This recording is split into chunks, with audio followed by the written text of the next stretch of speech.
barnaamijkeeni itus itaabsi waxaa aragtay sheeg waxaa arkana isku sheegin barnaamijkeena oo ku saabsan maanta faaqidaad iyo Idris Cabdi faaqidaad ayaa aad u bahdilay Idris Cabdi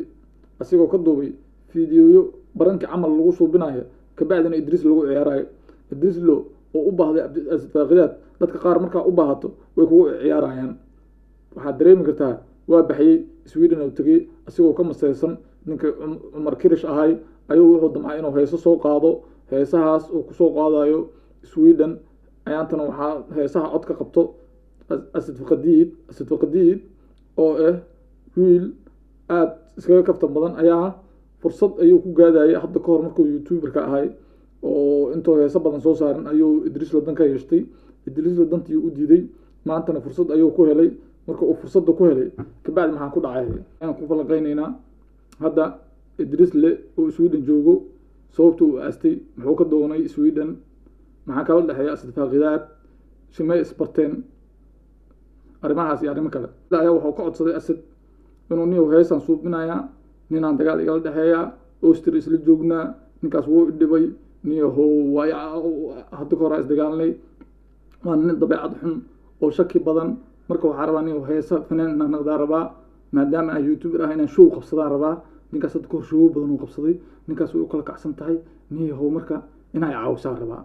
niyo maxaan ka caawiyaa niyo hees ii suubi codka iga qabo marka heesa ii duub way saas miya ha okay Asad oo hadda ka hor Idris waa nin hilmaansho badan oo garashadiisa aad u liidato oo dadka qaar sidii sheegayaan Cabdi Ilay inuu dhalay dadka qaar ay sheegayaan oo jigjiga ka yimid oo maskaxdiisa iimaankiisa aad u liidato waaye marka wuxuu dhahaa saaxib saas miya ha waayahay baraada Asad Faqadiid oo uqdadlow asigana ayaa fursad ku helay ninkaano marka Sweden uu yimid waa la bahdilay waa lagu ciyaaray caldaanta loo keensaday iyo mid kale oo dhaantay asigana magaciisa ma aqaano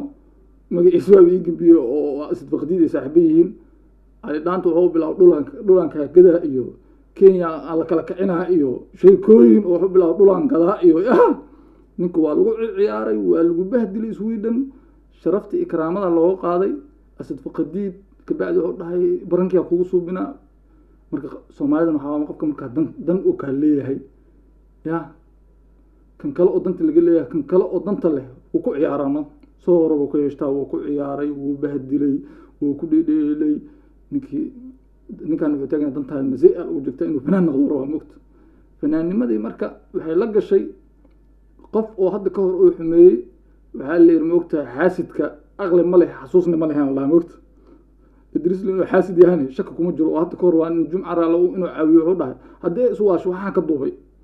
marka ninkan xaasidka oo Asad Faqadiid hadda ka hor bahdilay Asad Faqadiid marka hor la bahdilaya markaan hadda waxa la bahdilooyaa Idris Cabdi marka way kala aarsadeen waxa la dhahaa nima maalintiisa midfac loo ridaa maanta hada qof xumeeso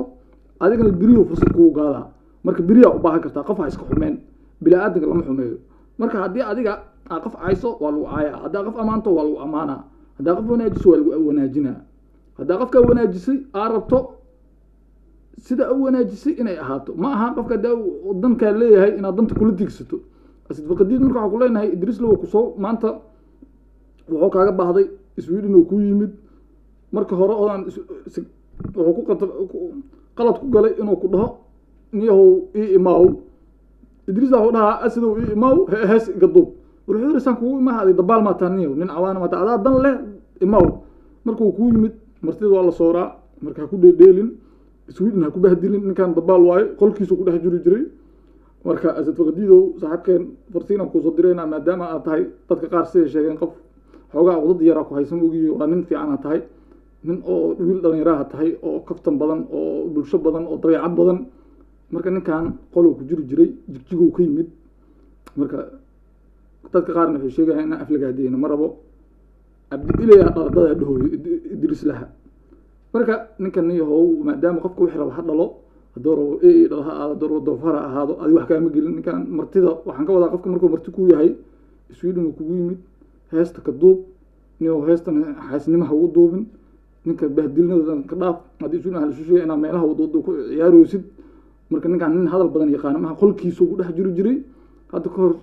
wuxuu ku soo caan baxay Idris wuxuu ku soo caan baxay dadka qaar ma ogo Soomaalida waxaan kala yaabay xasuustooda yar idriis wuxuu kusoo caan baxay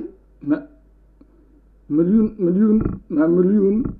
ayuu kusoo caan baxay maadaama islaantaas qof ka celisa oo waayey xilligaas aniga youtuber ma ahayn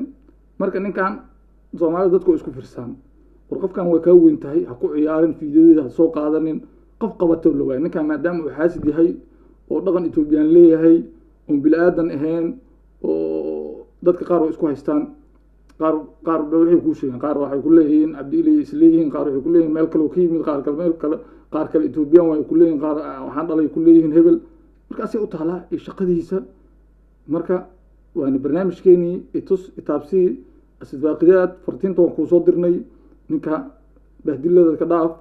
ha ku ciyaarin ninka waa nin iska dabaal waana doqon waxaan fartiintan ugu celcelinaa doqonnimadiisa aan kuu sheegoynaa hadda kahor qalad oo kaa gala waa ognahay waa noo sheegtay qaladka oo galay